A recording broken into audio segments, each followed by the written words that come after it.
Hi అండి. అందరికీ నమస్కారం. అందరూ ఎలా ఉన్నారండి? Welcome to Devi Pramila official YouTube channel. ఏంటి మూటలేంటి, ప్యాకింగ్‌లేంటి అనుకుంటున్నారా? ఏం లేదండి. ఊరు నుంచి వచ్చామంటే మనం అక్కడ తినేసి ఉంటాం కదండీ! మళ్ళీ మనం ఎక్కడుంటున్నామో అక్కడికి అవన్నీ తెచ్చేసుకోవాలి కదండీ! అందరికీ ఇలాగే అనిపిస్తదా అండి?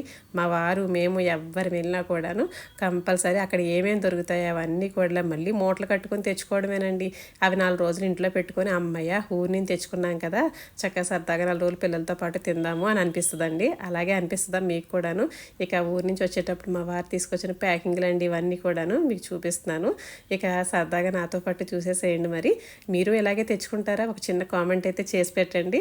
ఇక ఇదిగోండి మజ్జిగలో మిరపకాయలు, ఉప్మా రవ్వ వడియాలనేది మనందరికీ తెలిసిందే కదండీ! అమ్మ ఊరు నుంచి పంపించిందండి. మా మేనత్త పంపించింది. ఆవిడ చాలా బాగా ఏస్తారండి మజ్జిగలో మిరపకాయలు. అలాగే కూర గుమ్మడికాయ అండి. ఇది ముగ్గుపోయినా కూడా జ్యూస్ చేసుకోవచ్చు, స్వీట్స్ చేసుకోవచ్చు, కూరల్లో చేసుకోవచ్చు. చాలా బాగుంటుందండి. చాలా చాలా మంచిది కూడాను. అలాగే తమ్ముడు ఇంక పార్సల్ అయితే మామూలుగా ఉండదు కదా! నాటుకోడి గుడ్లు, నాటుకోడి మాంసం, తర్వాత పాలు, వాళ్ళ చెట్టుకి కాసిన ములక్కాడలు కూడా వేసి పంపించేశాడండి ఇలాగ ఐస్ బాక్స్‌లో. ఇక ఇవన్నీ చూస్తుంటే ఎంత ఆనందంగా అనిపిస్తుందండి. ఎంతైనా పుట్టినిల్లు పుట్టినిల్లేనండి. మనం ఏంటంటే వాళ్ళ రుణం తీర్చుకోలేమండి నిజంగాను. ఏంటో ఆ అభిమానం ఏంటో, ఆ ప్రేమ ఏంటో తెలీదు కానీ ఆడపిల్ల అంటేనే అంత ప్రేమాభిమానాలు చూపిస్తారండి. ఎవరొచ్చినా ఏదొచ్చినా వాళ్ళకి దొరకవమ్మా, మా మనవడికి, మనవరాలికి, మా అల్లుడికి, కూతురికి పట్టుకెళ్ళు అని చెప్పేసి వాళ్ళ చేత పంపించడమే కదండి. వాళ్ళు వచ్చినప్పుడు తేవడమే కాదు, మనం వెళ్ళిన అలాగే మూటల కింద ఇలా చిన్న చిన్నవి అసలు మనకు దొరకనవంటూ ఏముండవండి హైదరాబాద్లో. కానీ వాళ్ళ అభిమానం అనేది, ఆ ప్రేమ అనేది మనం వీటితోని పోల్చేది కాదు కదండి. అలాగే ఇగోండి నాటుకోడి గుడ్లు నాన్న చక్కగా చెరువు మీద పెంచే కోళ్ళు పెట్టిన గుడ్లండి ఇవి.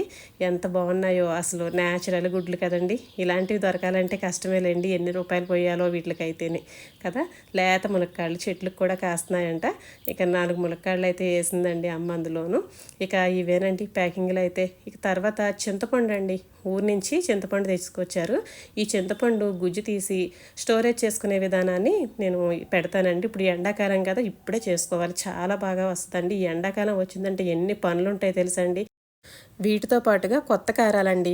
తర్వాత చక్కెరకేళి పళ్ళు ఆల్ టైమ్ ఫేవరెట్ కదండి. అందరికీ పిల్లలు పెద్దవాళ్ళు అందరూ ఇష్టంగా తినే పళ్ళు అండి ఇవి. ఇక ఇవైతే గెల అయితే తీసేసుకున్నారు. అవి సాయంత్రం వచ్చేటప్పటికి కారులో మొత్తం ముగ్గుపోయినాయండి. ఇక ఇవన్నీ కూడా నీట్గా తీసి సదిరేసుకోవాలి. మళ్ళీ మార్నింగ్ అయితే నేను పిల్లలకి లంచ్ బాక్సులకి ఏమేమి చేశాను ఏంటనేది అయితే ఈ వీడియోలోనే చూసేద్దరు. కానీ ఇక ఏంటంటే పొద్దున్నే మళ్ళీ ఇగోండి పిల్లలకి క్యారెట్, తర్వాత బీట్రూట్, కీరా అండి. సమ్మర్ వచ్చింది కదండి. సమ్మర్ అన్నాళ్ళు కూడాను ఈ 4 నెలలు కీరాని ఎంత వాడుకుంటే అంత మంచిదండి. వాటర్ కంటెంట్ ఎక్కువగా ఉంటుంది, చలవ చేసే గుణం ఎక్కువగా ఉంటుంది. కూరల్లో అయితే దోసకాయ కూర ఎక్కువగా వండుకొని, ఫ్రూట్లో అయితే పుచ్చకాయని ఇలా జ్యూస్ రూపంగా అయితే, సాలెడ్ రూపంగా అయితే కనుక ఇలా మనకి కీరాని ఎక్కువగా వాడుకోవడం చాలా మంచిదండి. ఈ 3 కలిపి జ్యూస్ అయితే చేసిద్దామని చెప్పేసి పెట్టుకున్నాను. అలాగే ఇవాళ పెసరట్టు అండి. ఈ పెసలు కూడా ఎక్కువగా చలవ చేస్తాయండి. పెసరపప్పు, పెసరకట్టు, తర్వాత టిఫిన్లోకి వచ్చేసరికి ఇలా పెసరట్టు, అలా ఏదైనా సరే ఎక్కువగా వాడుకోవడం మనకి చలవ చేసే గుణాన్ని ఎక్కువగా పెంచుతుందండి బాడీలో. అలాగే రోటి పచ్చడి వచ్చేసరికి కొత్తిమీర పచ్చడి అయితే చేశానండి. ఇందులో ఈరోజు టమాటో వేయలేదు, ఓన్లీ కొత్తిమీర పచ్చిమిర్చి అయితే వేసానండి. అందుకే ఇలా గ్రీన్గా ఉన్నది. ఇక తర్వాత ఈ రోటి పచ్చడితో పాటు పెసరట్టు అయితే వేసేసి పిల్లలకి పెట్టేస్తాను. కర్రీలోకి వచ్చేసరికి ఇవాళ చిక్కుడుకాయ అండి. చిక్కుడుకాయ టమాటా ఎగురు. చిక్కుడుకాయల్లో కూడా మనకి నాటు చిక్కుడుకాయలు సీజన్ అయిపోయింది కాబట్టి ఇప్పుడు అంతా కూడా బారుగా ఉండి తప్పలుగా ఉండే చిక్కుడుకాయలు అయితే వస్తాయండి. అందులో బారుగా ఉండే చిక్కుడుకాయలు తీసుకోండి. కొంచెం గింజ కూడా ఉంటుంది, లేతగా ఉంటాయండి, తొందరగా ఉడికిపోతుంది కర్రీ కూడాను. ఇక చిక్కుడుకాయ సీజన్లో వచ్చినప్పుడు ఎక్కువగా వాడుకోండి, చాలా మంచిదండి. ఇక రైస్ అయితే ఇదిగోండి పిల్లలకు ఒక గ్లాస్ రైస్ అయితే ఇలా అట్టేసరి అయితే వేసేసానండి. దీన్ని అట్టేసరి అంటామంటే వంచకుండా కుక్కర్లో పెట్టకుండా ఉండే అన్నాన్ని, అలా ఆవిరికి ఉడికే అన్నాన్ని అట్టేసరి అంటాం కదా. అలాగే ఇదిగోండి జ్యూస్ అయితే ఒక గ్లాస్ నీళ్లు పోసేసి అవి ముక్కలన్నీ వేసేసి జ్యూస్ కొట్టేసాను, వడకట్టేసానండి. వడకట్టిన తర్వాత ఇలా పల్చగా చక్కగా 4 గ్లాసులకి అయితే వచ్చింది. ఆ వడకట్టిన తర్వాత ఆ పిప్ ఏదైతే ఉంటుందో దాన్ని మీకు ఇంట్రెస్ట్ ఉండి ఓపుకుంటే కనుక చక్కగా దాన్ని చపాతీ పిండిలో కాస్త కలిపేసుకొని చపాతీలా చేసేసుకోండి. అందులో పోయేది ఏమీ లేదండి. మనకి ఆ బీట్రూటు, తర్వాత క్యారెట్, కీరా పిప్పే కదా ఉంటుంది, ఏమి కాదు. కానీ ఇలా యాస్టీజ్ వాటితో పాటు తాగేయాలంటే గొంతుకు పట్టేసినట్టు అవుతుందండి. కొంచెం పిప్పుగా ఉంటుంది కదా, కొంచెం స్లోగా తాగాలి. మళ్ళీ ఇప్పుడు వాళ్ళు అర్జెంటుగా స్పీడ్గా వెళ్ళిపోతారు కాబట్టి టైం ఉండదు కాబట్టి మనము ఈ వడకట్టేసి నేను ఆ వాటర్ మాత్రమే అలా ఇచ్చాను. ఇక పెసరట్టు కూడా వేసానండి. పొద్దున్నే పిల్లలకి పెసరట్టు వేసినప్పుడు కూడా కాస్త నేను అందులో అందులోనే అల్లం, పచ్చిమిర్చి వేసేస్తానండి. జీలకర్ర కూడా అందులోనే వేసేసి ఈజీగా ఉంటుంది కదా మనకి వేయడానికి. పలుచగా కాస్త నెయ్యి వేసేసి కాస్త ఉల్లిపాయ ముక్కలు వాళ్ళకి ఇష్టమైతే వేయమంటే వేస్తానండి, లేదంటే అవి కూడా వేయను. చక్కగా చట్నీతో తినేస్తారండి. ఇంటి దగ్గర ఉన్నప్పుడు మాత్రం ఈ పైన పచ్చిమిరపకాయ ముక్కలు, ఉల్లిపాయ ముక్కలు, అల్లం ముక్కలు, పైన జీలకర్ర అన్నీ వేసి కాస్త నీట్గా వేసేస్తే వాళ్ళు చాలా ఓపికగా టీవీలు చూస్తూ ఏవో ప్రోగ్రామ్స్ పెట్టుకొని చూస్తే ఎంజాయ్ చేస్తూ తింటారండి. ఇక పొద్దున్న ఎర్లీ మార్నింగ్ చేసేటప్పుడు మాత్రం ఇలాగే చేసేస్తాను, ఫాస్ట్గా అయిపోద్దని చెప్పేసి. ఇక ఇదండి. మరి నేను చేసే విధానం నచ్చుతుందా మీకు? నేను చేసుకుని ఎలా చేస్తున్నా? మహిళా దినోత్సవం రోజున నేను వీడియో పెట్టలేదండి, సారీ, ఏమీ అనుకోవద్దు. ఆ రోజు నాకు ఎందుకో కుదరలేదు. ఈరోజు చెప్తున్నానండి, ప్రతి ఒక్కరికి పేరు పేరున 366 రోజులు కూడా హ్యాట్స్ ఆఫ్ ద మహిళ అండి.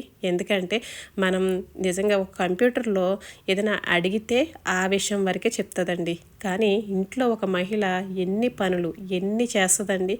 ఆ మహిళ లేనిదే ఆ రోజు ఆ ఇల్లు గడవదండి.